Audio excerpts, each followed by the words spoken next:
Bien, bueno, por respeto a los que ya se conectaron temprano, voy a iniciar la presentación. Esto básicamente era, bueno, las chicas ya me han pedido bastantes clases, bueno, me pareció más acorde iniciar con esto. Eh, lo que es parte de insuficiencia respiratoria, oxigenoterapia, o sea, lo que es oxigenoterapia lo vamos a dar cuando se dé insuficiencia respiratoria, disnea, que lo iba se había ofrecido el doctor Lucas Pese a darlo. Así que bueno, me pareció que podía ser algo interesante, un manejo básico de la fluidoterapia que por ahí a veces se nos complica un poco para manejar las infusiones y saber qué tipo elegir y cuánto, ¿no? Entonces, para iniciar con la clase, la fluidoterapia tenemos que saber primero qué son, ¿eh? Eh, qué, qué beneficios o daños nos pueden aportar los líquidos intravenosos, cuándo tenemos que iniciarla, porque la premisa inicial es que ustedes tienen que saber que se inicia solamente cuando el paciente requiere mantener los fluidos y no puede usar la vía oral o enteral. Bien. ¿Para qué? Es una pregunta importante para saber el objetivo que tenemos que tener cuando usamos fluidoterapia intravenosa, qué tipo de solución vamos a elegir. Eh, para eso tengo que saber en qué fase está mi paciente, si es en una fase, una etapa que tengo que reanimar, que tengo que reponer o que tengo que mantener. Bien, ¿cómo se indican estos fluidos intravenosos? ¿Cuánto volumen debo indicar? Y cuándo suspenderlo, ¿no? Eso es algo una pregunta que muchas veces no nos las hacemos y a veces los pacientes eternamente están con planes de hidratación, incluso en forma muy prolongada y altos volúmenes, lo cual es ser sumamente perjudicial. Ustedes tienen que saber que todo fluido intravenoso, aunque parezca agua, es un fármaco, ¿no? Las dosis de los líquidos son tanto igual de tóxicas que las dosis tóxicas de los fármacos. Entonces, además hay algo muy importante que lo mencioné recién con el tema de cuándo suspender, son los riesgos de la sobrecarga inadvertida de volumen que está muy bien documentado, sobre todo para la falla renal. Entonces, la hidratación parenteral es un fármaco, no es solo agua y tiene indicaciones, dosis y efectos adversos específicos. ¿Para qué indicamos soluciones intravenosas? Y la respuesta es esta, ¿no? Administramos fluidos intravenosos que deben alcanzar el líquido extracelular, principalmente el plasma, y que son elegidas en base al paciente que tenemos con un perfil de estado ácido-base y electrolítico específico para ese paciente.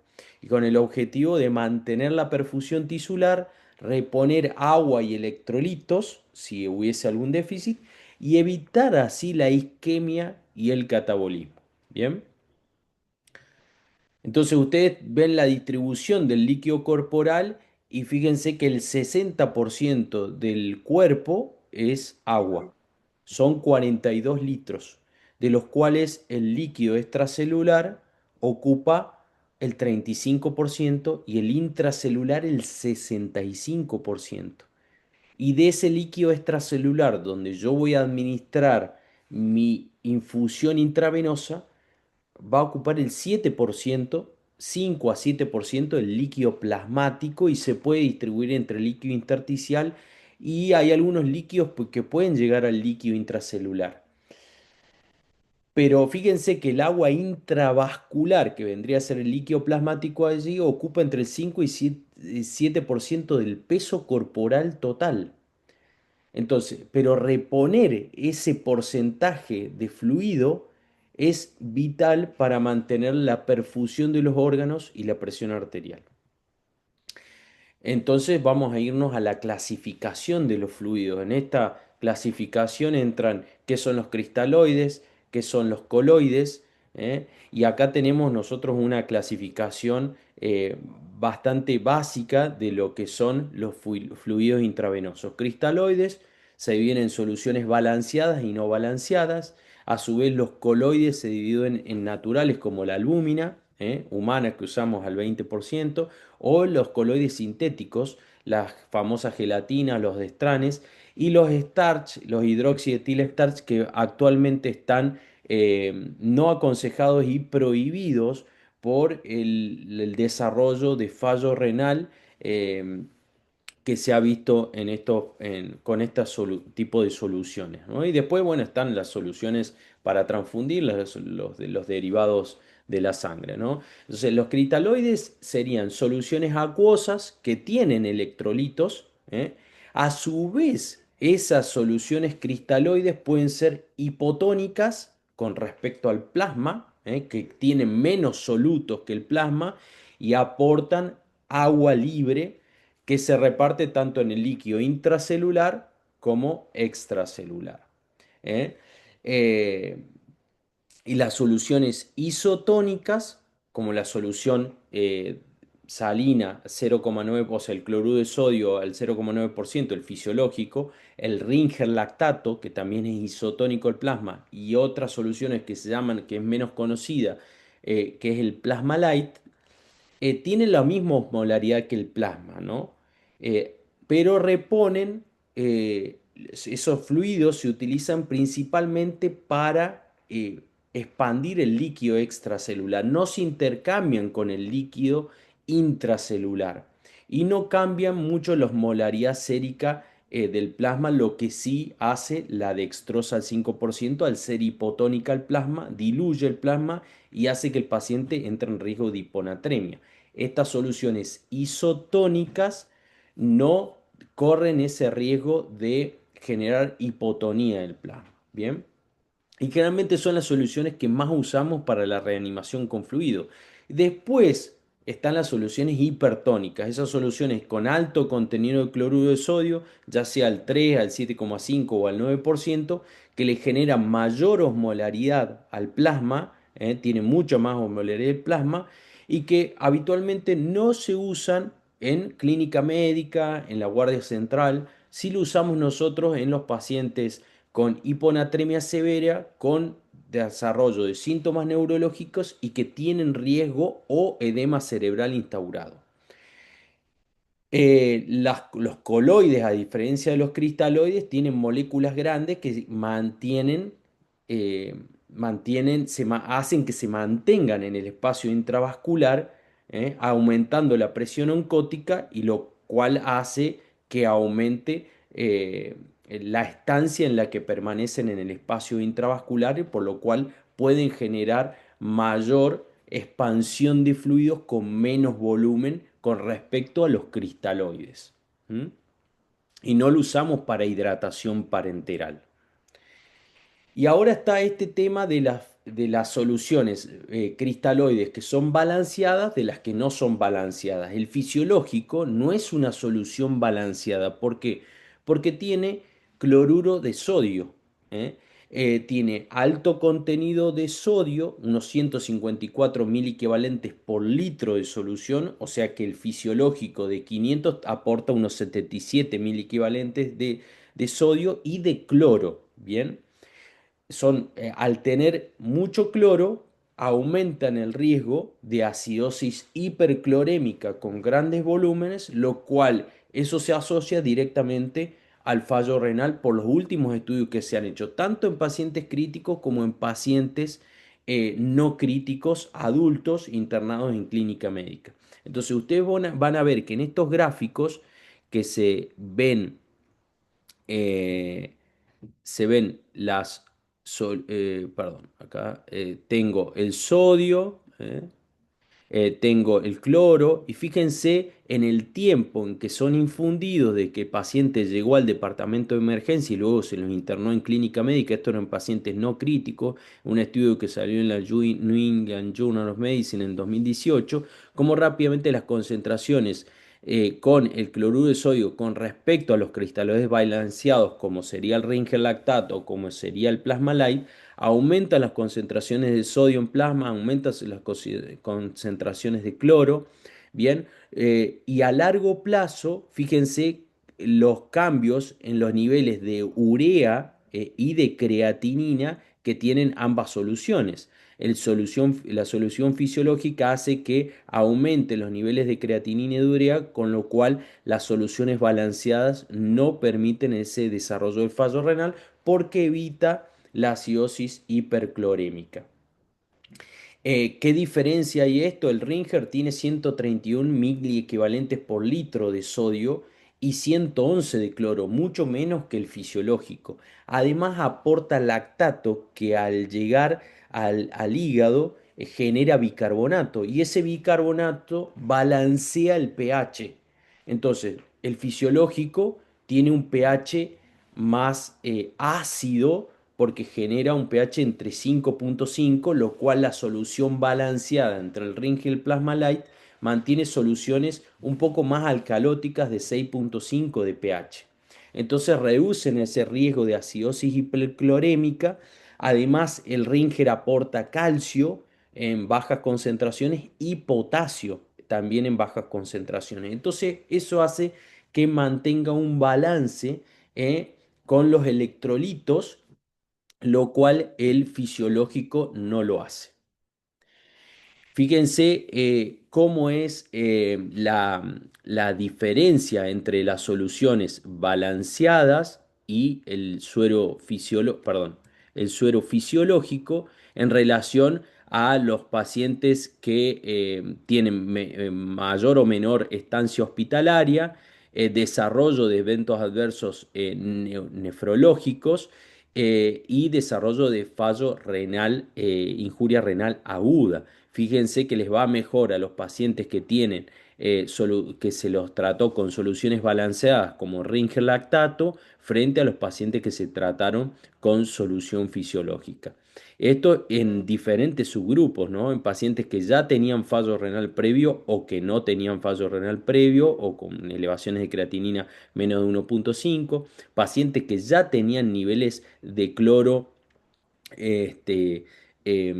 mayor o menor de 110, pacientes que tenían o no acidosis metabólica previa, pacientes con mayor o menor de 65 años, ya sea de causa médica o quirúrgica, y que se les hacía expansiones con menos de 2 litros o más de 2 litros. Estos fueron los subgrupos que se analizaron para estos tres tipos de objetivos en relación a los eventos adversos. Acá de nuevo es lo que les comentaba recién, la cantidad de electrolitos que tiene cada solución y la osmolaridad con respecto al plasma. Obviamente que el Ringer lactato, acá si ustedes ven, ese 273 de osmolaridad lo hace más hipotónico que el plasma, ¿no? Por eso a veces tenemos que usar un poco más de fluidos con respecto al Ringer en relación al suero fisiológico, pero tiende a ser de primera elección por el bajo costo con respecto a esta solución del Plasma Light, que es una solución, eh, es la mejor opción, pero eh, es más costosa para adquirirla y no está disponible en el mercado habitualmente, ¿no? Pero el Ringer sería la solución más adecuada para hidratar a los pacientes. ¿Cuál es el objetivo? Eso es una pregunta muy importante cuando yo tengo que elegir la solución, es si voy a resucitar al paciente, si lo voy a reemplazar las pérdidas que tiene, ¿eh? O si voy a mantener la cantidad de líquidos. Resucitar porque tengo que restaurar la perfusión porque hay signos de hipoperfusión tisular que se me están manifestando y que tengo que actuar rápido. Reemplazar, tengo que calcular la cantidad de pérdidas y además hacer un mantenimiento sumado a esas pérdidas que se están reemplazando. Un paciente que tiene diarrea, no solo tengo que sumar la pérdida diaria por orina, por pérdidas insensibles, sino que sumar también la pérdida que tuvo por la diarrea o los vómitos, lo que tuviese, ¿no? Entonces, esto es un objetivo, esto es eh, una forma de encarar el paciente, eh, sobre todo crítico. Si bien está pensado para pacientes críticos, si uno se centra en qué fase está su paciente, en qué fase fisiológica está su paciente, uno va a saber si uno tiene que resucitar, si uno tiene que reemplazar o si uno simplemente tiene que mantener o si uno tiene que evacuar. Fíjense las fases acá de resucitación, de optimización, de estabilización y de evacuación. Esto es una teoría que es la teoría Rose, por sus siglas en inglés, que desarrolló un grupo de expertos para evitar la sobrecarga de fluidos porque estaba directamente relacionada con la mortalidad de los pacientes, sobre todo críticos. Entonces, ellos apuntan que paciente en shock o con hipoperfusión tisular hay que expandirlo de una manera correcta y rápida para restaurar la perfusión orgánica y una vez que se logra la perfusión orgánica, hay que optimizar y mantener esos fluidos hasta la fase de estabilización, ¿bien? Donde hay que buscar el punto exacto donde el paciente va a necesitar restaurar, donde se restaura la homeostasis para lograr la evacuación y llegar a un balance neutro, ¿eh? Sin pasarnos nuevamente al riesgo de hipovolemia para que no vuelva a hipoperfundirse el paciente. Estas son fases que si son entendidas con cada paciente, vamos a disminuir la mortalidad a lo largo del tiempo. Ahora, ¿cuándo resucitar? Yo resucito cuando tengo signos claros de hipoperfusión tisular y en esos signos ustedes ya saben que está el deterioro mental, la oligoanuria, la aparición de livideces, el relleno capilar disminuido, las alteraciones metabólicas como la acidosis metabólica, la taquimnea suele ser una manifestación en los pacientes que desarrollan disturbios metabólicos por hipoperfusión tisular. Si tienen disponibilidad de medir el lactato más de 4 milimol por litro o más de 16 miligramos por decilitro, es un parámetro de hipoperfusión tisular. Eh, Todos estos parámetros nos hacen pensar que nuestro paciente que tiene una causa evidente para estar hipoperfundido necesita ser resucitado. Ahora, ¿cómo tenemos que resucitar nosotros los pacientes? Tenemos que administrar bolos de fluidos rápidamente por el acceso más grueso y corto posible. Entonces, tenemos que administrar en menos de 15 minutos al menos entre 250 y 500 mililitros de fluido isotónico, el que elijamos o el que tengamos disponible. Si tenemos disponible fisiológico, fisiológico. Si tenemos disponible Ringer, Ringer. En casos muy específicos y en pacientes críticos donde esté documentada la hipovolemia, podríamos, sobre todo en los sépticos, podríamos usar albúmina al 20 o al 5%, o sea, diluida en destroza, pero no, esto no aplica para pacientes que recibimos en guardia. Pacientes que reciben en guardia, piensen, tengo disponible fisiológico, uso fisiológico, 250 a 500 mililitros. ¿Y por qué digo esa fórmula quizá que puede ir variar un poco con el peso? Porque todo depende de cómo responde el paciente a esos bolos de fluido. Puedo hacer uno, puedo hacer dos bolos de fluido, pero siempre puedo repetir hasta tres, cuatro veces, pero siempre tengo que ir reevaluando la respuesta a esos bolos de fluidos. ¿Cómo lo evaluamos? Con los signos clínicos de presión arterial, frecuencia cardíaca, relleno capilar, la diuresis, la conciencia, si tengo parámetros de laboratorio los mido, si el paciente de repente estaba en el piso y tenía una vía central, no se olviden de medirle la PVC, que si bien a veces nos ayuda mucho en los valores extremos, cuando está muy aspirativa la PVC, sí ayuda. O cuando está muy alta también ayuda porque no tenemos esa variación entre 8 y 12 que son los grises y no sabemos si realmente va a responder a fluidos. Y después hay otras medidas dinámicas que no están disponibles para usar en clínica médica o en la guardia central, pero que la hacemos frecuentemente en nuestros pacientes en la terapia intensiva. Ahora, ¿qué volumen y qué velocidad? Y depende del estado. Yo les decía recién que para expandir fluidos en casos de hipotensión, shock, hipoperfusión, se administran entre 250 y medio litro de fisiológico o Ringer lactato en 15 minutos y revalúo. Ahora, si el paciente tiene una causa séptica y está hipoperfundido, ya hay una norma que estableció la Survivance Sepsis Campaign, ya se, en las últimas guías, y cada vez lo viene reafirmando a pesar de que ha ido cambiando algunas cosas de las guías, se hace un bolo inicial de 30 mililitros kilo. Eso piensen que en un paciente de 60, 70 kilos estamos hablando de entre 1,8 litro a 2 litros de fluidos de cristaloides, ya sea Ringer o fisiológico.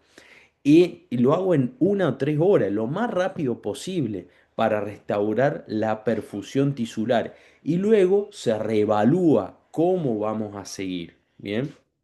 Ahora, para un paciente que tengo que hacer un planes de hidratación parenteral para mantener su estado de hidratación, si no puede ingerir por vía oral o no se le puede administrar por vía enteral, recién ahí pienso en administrar una hidratación parenteral. ¿Eh? Elijo el fluido, que ya lo estuvimos viendo, y administro entre 25 y 30 mililitros kilo, pero ahora no como en la sepsis, en 1 hora o 3 horas, en un día. O sea, rondan entre 1,5 litros y 2 litros para mantener si el paciente no puede ingerir por boca o por vía enteral. Y esos 25 a 30 mililitros kilo día hay que ajustarlo si el paciente es anciano, si el paciente tiene insuficiencia cardíaca, si el paciente tiene enfermedad renal crónica, si el paciente tiene o no diuresis, tiene un fallo renal crónico, por ejemplo, sin diuresis residual, el paciente está anúrico, hay que pensar en eso. Se debe aportar 1 milimol kilo día de electrolitos, sodio, potasio y cloro. Si ustedes le van a pasar Ringer lactato, cuenten que el Ringer ya tiene algo de potasio, inclusive tiene calcio. Y además, en esos pacientes piensen que si están restringidas la vía oral y no tienen alimentación enteral tampoco y les tienen que administrar líquidos, que tienen que aportar de 50 a 100 gramos por día de dextrosa. ¿Por qué? Porque eso va a evitar el déficit calórico y que el paciente evolucione hacia una cetosis por ayuno. Bien, entonces es necesario administrar dextrosa para cubrir esos requerimientos y evitar la cetosis. Bien. Eh, Los electrolitos, bueno, cuando administramos soluciones hipertónicas como cloruro de sodio al 3%, cuando el paciente está hiponatrémico, pero antes de hiponatrémico, pero con síntomas neurológicos.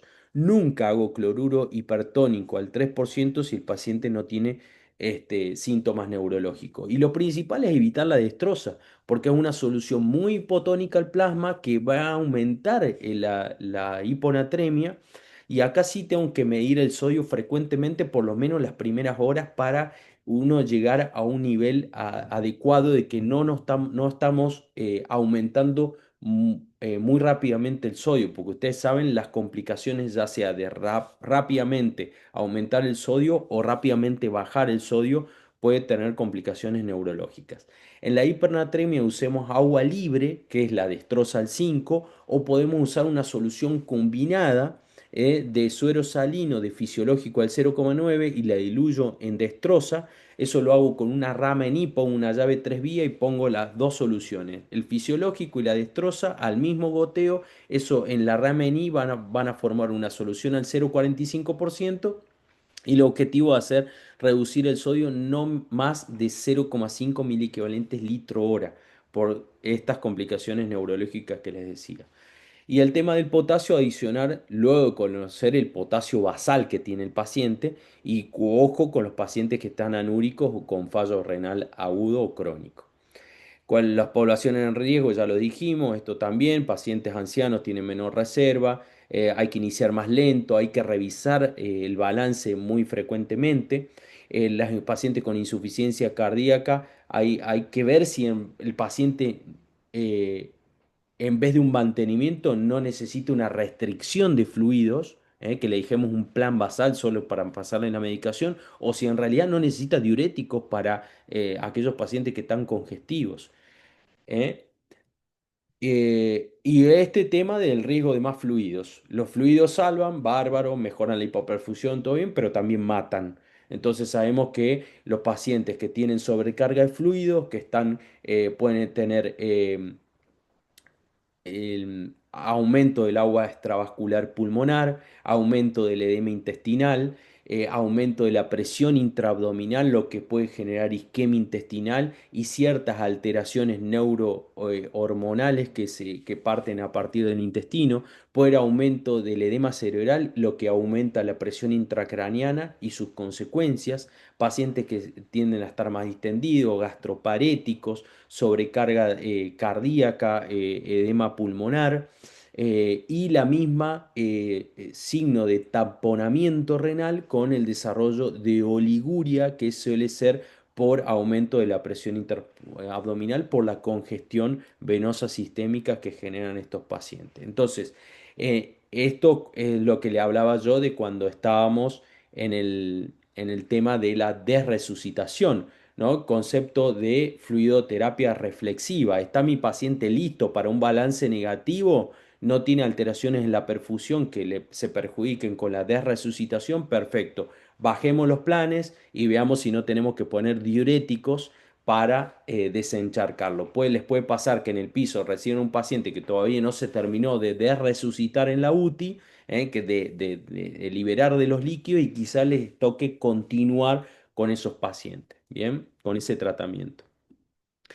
Entonces, un algoritmo en guardia para rápido, hipoperfusión evidente, hipotensión, bolo de medio a 1 litro de fisio o Ringer, y reevalúo a los 5 o 15 minutos. Si el paciente está séptico, 30 mililitros kilo inicial y luego reevalúo.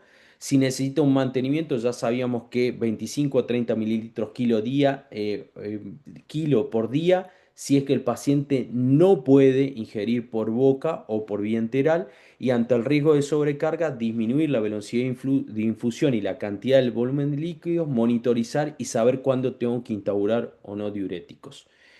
Tengo el caso uno, paciente de 72 años, hipotenso tras una diarrea, a un bolo inicial de cristaloide balanceado y controlo el relleno capilar y la diuresis, ¿no? Diferente al paciente del caso 2, lo explico rápido porque si no quiero escuchar las preguntas que tengan y ya nos quedan 8 minutitos. En el paciente 2 diferente, paciente que nos viene con insuficiencia cardíaca o con una creatinina elevada, que a veces pensamos que la creatinina elevada le tenemos que dar fluido para que orine el paciente y el paciente está congestivo, y lo que tengo que hacer es instaurar una restricción de fluido diferente al caso uno, y le tengo que controlar el relleno capilar, las yugulares, los signos de congestión, la diuresis, peso. Tengo que ver si ese paciente no requiere un monitoreo y pasarlo a la terapia, y usar los diuréticos en casos necesarios. Entonces, el checklist mío en guardia o en la sala: resucito, reemplazo o mantengo. ¿Con qué tipo de solución? ¿Qué volumen y a qué velocidad? Y no se olviden de reevaluar nunca, ¿eh? ¿Por qué? Porque esto evita que la reposición sea eterna, lo que no tiene que suceder. Bien, conclusiones: preferir soluciones balanceadas cuando sea posible, resucitar rápido en caso de hipoperfusión, pero reevaluar siempre, ajustar según la edad, si es anciano, si es cardíaco, si es enfermo renal y si tiene o no déficit o exceso de electrolitos. Y las reglas tienen que ser: saber cuál es mi objetivo, qué tipo de solución, cuánto y cuándo parar. Bien, en la guardia, resucitar rápido si el paciente está mal, pero no olvides apagar la llave o cerrar la puerta de ingreso de más fluidos si el paciente ya no lo necesita. ¿Eh? Así que bueno, eso ha sido todo. Espero que les sea útil y bueno, atento a estos últimos 6 minutos si tienen alguna pregunta.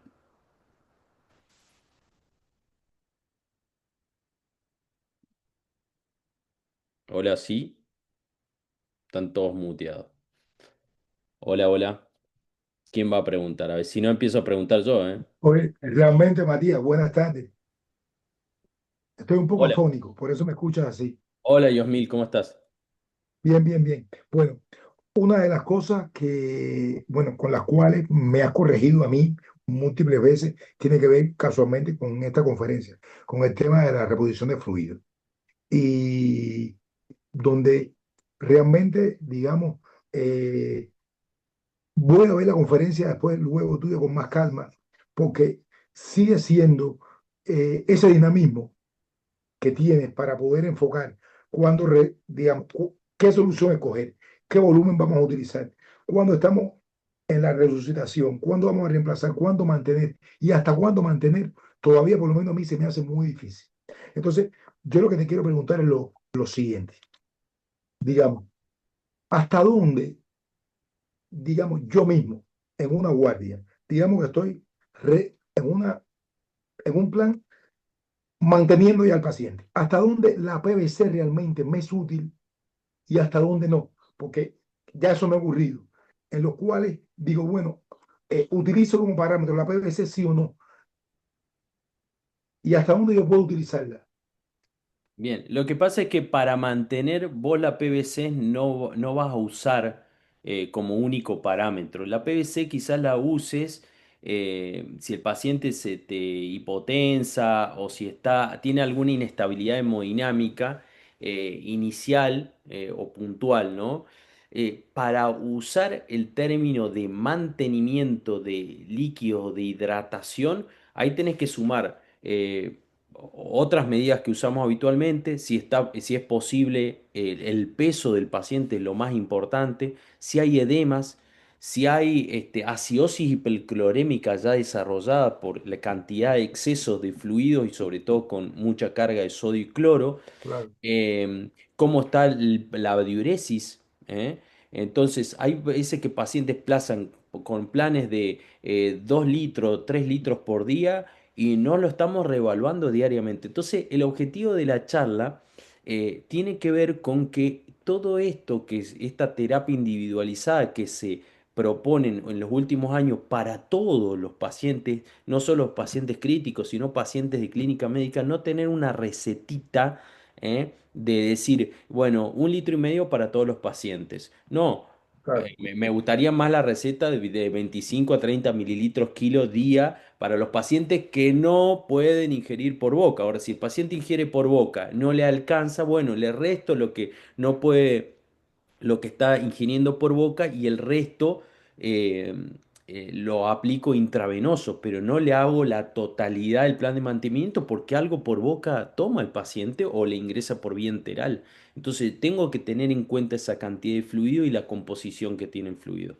Entonces, más allá de tomar un parámetro aislado, siempre le recomiendo relleno capilar, diuresis, que eso es algo que no tenemos que hacer solo en la terapia, lo tenemos que hacer en todos los pacientes, así como apenas llega a la guardia lo hacemos, así como está en clínica médica rutinariamente, también lo tenemos que hacer. Así que creo que es la forma más adecuada, ¿no? No centrarnos en un solo parámetro. está bien, está correcto. Gracias, María. No, por favor. No sé si Una alguien de las cosas tiene... también que quería preguntarte, porque no sé si otro va a intervenir, es el tema de la insuficiencia cardíaca. Hemos tenido, yo mismo, fíjate, parto de mí, con la insuficiencia cardíaca tenemos al paciente con los azoados aumentando.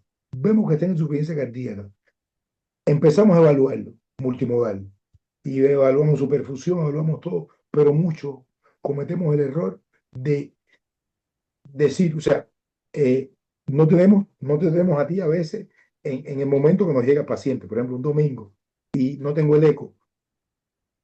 O sea, ¿hasta qué punto también nos hace falta en esa evaluación multimodal poder no solamente tener todos estos parámetros clínicos, sino poder en algún momento tener dentro de nuestro, digamos, armamentario, dominar, aunque sea la ecografía de emergencia para poder saber si utilizamos en este paciente diurético o si se puede Bien. utilizar también restricción con diurético o hay Yo, que tomar otra conducta con respecto a nuestro paciente con insuficiencia cardíaca. no, yo creo que más allá de lo que pueda aportar la ecografía, que hoy en día es para otra charla quizá, no, incluso fíjense que yo en ningún momento muestro algún parámetro de medir con la ecografía. Voy a tratar de ser un No, poquito rápido porque ya nos queda un minuto, sino.